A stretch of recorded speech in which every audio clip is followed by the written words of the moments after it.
3월 6일 월요일 그 사람 교회 매일 묵상 시작하겠습니다. 우리가 하이델베르그 요리문답 계속 공부하고 있습니다. 인간의 비참함에서 예수 그리스도를 통해서 우리가 구원을 얻는데 그 구원의 내용에 대해서 사도신경을 공부하고 있습니다. 오늘은 사신문, 그리스도께서는 왜 죽기까지 낮아져야 했습니까? 그 사도신경에 보면 예수 그리스도가 죽으시고 그리고 장사 지낸 바 되었다라는 그런 표현이 있죠. 그래서 왜 죽기까지 낮아지셨습니까? 할 때 낮아짐은 그리스도께서 이 땅에 오신 자체가 낮아지심, 그리스도의 비하라 말씀드렸습니다. 답은 하나님의 공의와 진리가 요구하는 바, 우리의 죄값은 하나님의 아들이 우리를 대신 죽는 것 외에는 다른 방법이 없기 때문입니다. 그래서 우리의 죄값을 치르기 위해서 예수님이 죽으셨다는 말씀이죠. 하나님의 공의와 진리가 요구하는 바, 이거를 좀 이해해야 되는데, 하나님의 공의와 진리라는 것은 죄인을 판결하는 거죠. 우리도 심각한 범죄가 저지르면 우리가 법정에서 판결을 하고 심판을 내리는 거잖아요. 그러니까 인간은 하나님으로부터 죄를 졌습니다. 이것은 국가보안법을 어긴 것 같이 심각한 그런 범죄죠. 거룩하신 하나님의 권위를 무시했던 그런 인간의 죄는 그 영원한 형벌, 영원하신 하나님을 향한 범죄는 영원한 형벌에 처할 수밖에 없습니다. 근데 하나님이 그 죄를 그냥 용서해 줄 수는 없는 거죠. 하나님 마음대로라고. 우리도 지금 뭐 대법관이 그 용서해 주는 거, 뭐 대통령이라고 뭐 이렇게 자기 부인은 뭐 용서해 준다든지 뭐 그런 식의 방식은 통용될 수 없잖아요. 그 우리가 이제 수용할 수가 없잖아요. 그러면 죄는 반드시 없애야 되는데 그 형벌을 통해서 없어지는 거죠. 그 실행을 통해서 그 죄를 그냥 눈 감아줄 수는 없습니다. 그게 하나님의 공의예요. 그러니까 우리에게 죄가 있고 그 죄에 대한 대가를 심판을 내려야 되는데 그것을 대신 예수님이 받으셔야 됐다는. 그 우리의 죽음으로 대신해야 될 영원한 죽음과 영원한 고통을 예수님이 받으신 거죠. 그래서 율법이 육신으로 말미암아 연약하여 할 수 없는 그것을 우리가 율법을 지킬 수 없다는 거죠. 하나님이 하셨는데 그 죄로 말미암아 자기 아들을 죄 있는 육신의 모양으로 보내어 육신의 죄를 정하사 육신을 따르지 않고 그 영을 따라 행하는 우리에게 율법의 요구가 이루어지게 하려 하심이라. 이 율법의 요구라는 말이 있는데 이 율법의 요구라는 것은 그 구원을 얻으려면 모든 율법을 지켜야지, 순종을 해야지 됩니다. 그래서 100% 율법을 순종할 때 우리가 의를 획득하게 되고 그 의를 가지고 우리의 천국에 갈 수 있는데 우리가 율법을 다 지킬 수 없잖아요. 우리는 늘 율법에 실패하는 사람입니다. 그래서 우리는 그 율법의 그 법을 저촉했기 때문에 형벌을 받아야 되는데 예수 그리스도께서 우리를 대신해서 죽음을 맛보시고 형벌을 받으셨다는 거죠. 그래서 이제 어떤 신학책이나 여러 가지 이제 그 신앙 서적을 보면 이 디바인 파토스라는 하나님의 신적 정서라는 단어가 나올 때가 있습니다. 이 말은 하나님이 인간을 너무 사랑해서 인간을 구원하고 싶은데 또 하나님은 공의로우신 분이기 때문에 죄를 그냥 눈 감아줄 수 없어서 이랬다 저랬다 하는 하나님의 마음이 이렇게 왔다 갔다 하는 그런 성경이 많습니다. 그래서 이스라엘을 용서하겠다고 눈물을 흘리시지만 또 이스라엘을 또 반드시 죽이겠다고 얘기하시는 것이 예언서 같은 데 막 뒤섞여 있어요. 그러니까 뭐 장미와 라벤더가 뭐 이렇게 철과 피와 함께 뒤섞여 있다. 누구는 그렇게 표현했는데. 그리고 우리가 모세를 공부할 때도 모세가 중보기도할 때 하나님은 이스라엘을 심판하려고 하고 모세가 막 중보하면 하나님이 뜻을 돌이키시고 막 그런 방식들의 출애굽기 내용이 있죠. 그런 것도 하나님이 마치 어린아이 같고 모세가 어른같이 하나님을 중재하는 듯한 느낌을 줍니다. 그런 것도 반드시 하나님이 죄를 없애지 못하고 심판해야 되는 하나님의 정서와 그리고 죄를 용서하고 싶은 하나님의 마음이 막 뒤섞여 나와요.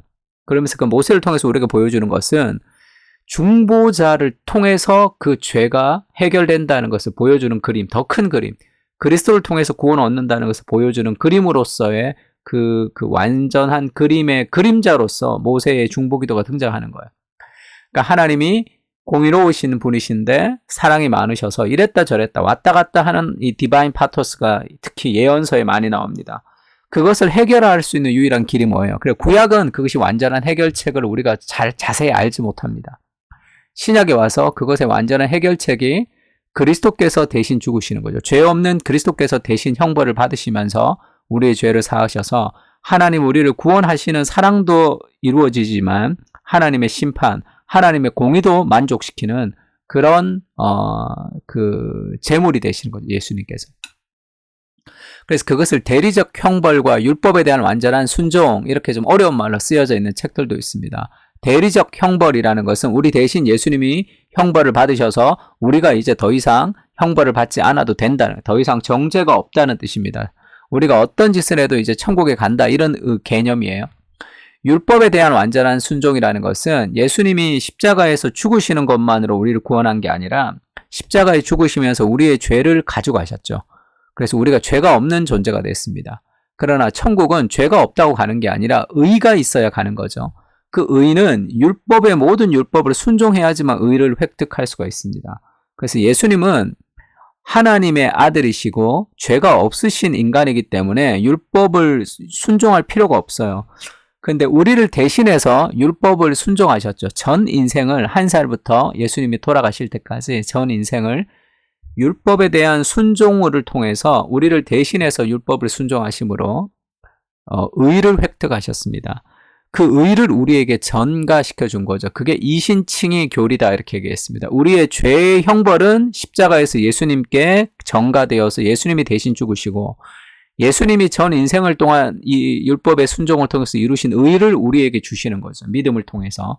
우리의 죄는 예수님에게, 예수님의 의는 우리에게. 그러니까 이신칭의, 믿음으로써, 이신 할 때 이거 의로써 어조사 이자를 쓰는 거죠. 이신, 믿음으로써 칭의, 의롭다함을 칭함을 받았다 하는. 그래서 예수님의 그런 그 구원은 단순히 십자가에 죽는 구원뿐 아니라 모든 율법에 대해서 순종을 하는 구원이 있다는 것을 기억할 필요가 있습니다. 그러니 얼마나 우리를 구원을 위해서 애쓰신 거예요.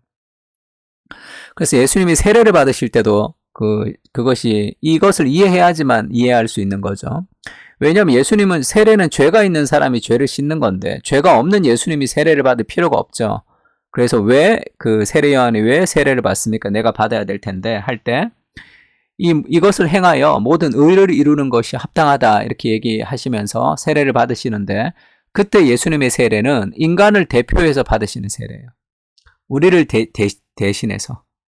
그러니까 인류의 대표로서 예수님이 세례를 받으시는 거죠. 그러니까 율법에 대해서 예수님께서 갈라디아에서는 때가 참에 여자에게 나시고 율법 아래 나신 것은, 이런 표현이 있죠. 율법 아래 태어났다는 것은 율법의 영향력 아래 율법을 지키도록 했다는 거죠. 죄가 없어서 그것이 필요 없지만 우리를 대신해서 예수님이 율법을 완전히 순종하셨습니다. 그래서 우리가 의를 획득해서 구원 얻은 거죠. 하나님의 공의와 진리가 요구되는 방식이죠. 그리고 하나님의 아들이 우리 대신 죽는 것 외에는 달리 방법이 없습니다라고 이 하이델베르그 요리문답에서는 하나님의 아들이라는 표현을 썼어요.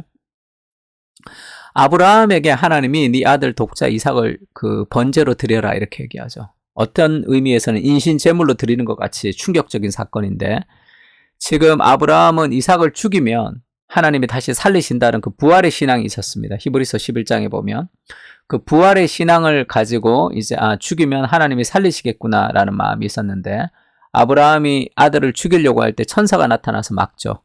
그리고 아들을 죽이지 마라, 아브라함아, 그렇게 얘기하면서 이제 순양을 대신 죽이는 장면이 있습니다. 이것이 단순한 믿음의 테스트라면 지금 이삭을 죽이려고 할 때 스톱, 테스트 통과, 이렇게 끝내야 되겠죠, 스토리가. 근데 스토리가 그렇게 끝나지 않고 이삭을 죽이는 대신에 누군가가 죽는데 대신 죽는 어린 양이 준비되어 있는 거죠. 여호와 이레라고 그러죠. 이 순양이 수풀에 걸려서 준비되어 있는 그 순양이 죽은 거예요. 그러니까 이삭은 반드시 죽어야 될 존재인데 이삭 대신 어린 양이 죽음으로 이삭이 구원 얻는다는 그리스도의 구원의 모습을 거기서 담고 있습니다. 쉽게 얘기하면 이삭을 죽여야 되는 그 아브라함의 심정을 통해서 하나님의 마음을 우리에게 보여주는 거죠. 계시를 통해서. 아브라함의 아들을 죽일 수 없었던 하나님께서 자신의 아들인 독생자를 우리를 대신해서 죽이신 거죠. 그러니까 그 구속의 그림자를 보여주고 있습니다. 하나님의 아들을 우리에게 주셨다는 것은 왜 하나님 자기가 죽지 왜 아들을 죽이냐 뭐 그렇게 좀 비아냥하는 사람도 있는데 저는 저희 아들이 태어나기 전에 세상에서 제일 중요한 사람은 나였어요. 나. 저희 자식이 태어나면서 나보다 더 소중한 사람이 있다는 걸 알았습니다. 대부분의 부모는 자식이 죽음에 이를 때 대신 죽을 수 있습니다. 그거는 뭐 고민할 필요도 없어요. 굉장히 고민하고 힘들게 죽는 게 아니라 대부분의 부모는 그것을 쉽게 결정할 수 있습니다. 나보다 더 사랑하는 대상이 있다는 거예요. 그래서 하나님께서 예수 그리스도, 자신의 아들 예수 그리스도를 우리에게 주셨다는 것은 가장 귀한 것을 우리에게 주셨다는 겁니다. 그 아들의 목숨보다 더 소중한 존재가 우리죠. 그 아들의 목숨을 통해서 지금 우리가 구원을 받았습니다. 그러니 우리가 얼마나 귀한 존재입니까? 그리스도께서는 왜 죽기까지 낮아져야 했습니까? 하나님의 공의와 진리가 요구하는 바 우리의 죄값은 하나님의 아들이 우리를 대신 죽는 것 외에는 다른 방법이 없기 때문입니다. 여기에서는 그리스도의 순종과 하나님 아버지의 가슴 아픔, 그게 다 들어있는 거죠. 세 가지 기도 제목 가지고 기도합시다. 우리를 위해 온 인생을 들이신 그리스도의 사랑과 희생을 기억하며 복음의 은혜를 누리게 하옵소서. 또 아들을 내어주신 하나님의 사랑과 모든 율법을 순종하신 그리스도의 집중력 인생을 기억하고 우리도 주를 위해 인생을 살아가게 하여 주옵소서. 우리 공동체가 하나님의 희생과 그리스도의 사랑을 더 깊이 알고 구원의 감격을 누리면서 말씀에 순종하는 공동체가 될 수 있게 해주십시오. 우리 세 가지 기도 제목 가지고 오늘도 기도하겠습니다.